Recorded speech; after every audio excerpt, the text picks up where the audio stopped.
Hello dear students and welcome back to my channel.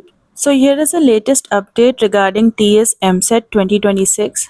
JNTU Hyderabad has frozen 5 test zones for TS MSET 2026 due to a surge in applications exceeding center capacity.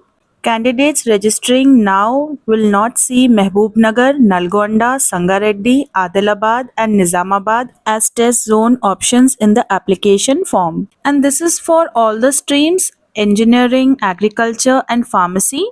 So the university JNTU took this step after receiving a large number of applications from these regions, which exceeded the available capacity of exam centers in those districts.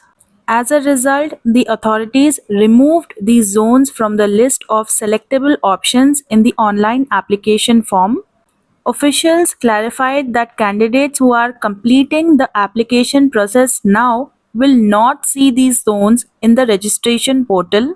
This measure aims to ensure proper management of exam centers and avoid overcrowding during the entrance examination. According to available data, the number of applications has already approached around 96,000 registrations, indicating strong participation in the entrance test this year.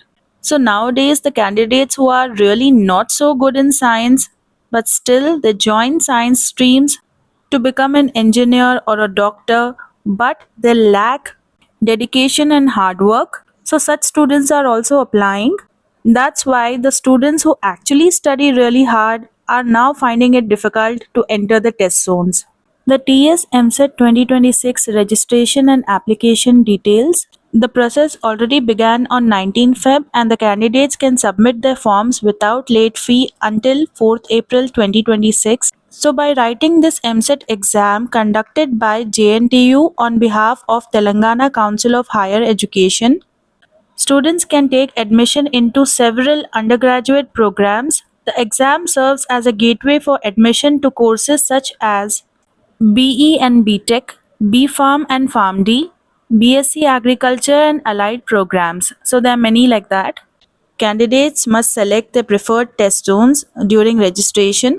The final allotment of exam centers is made based on the chosen preferences and availability of slots in each zone. Another thing is that Hyderabad 4 test zone may not be appearing as an option, as commented by a student also, because it has likely reached its maximum capacity of applicants. So you need to apply for other nearest zone students. Now the MSET exam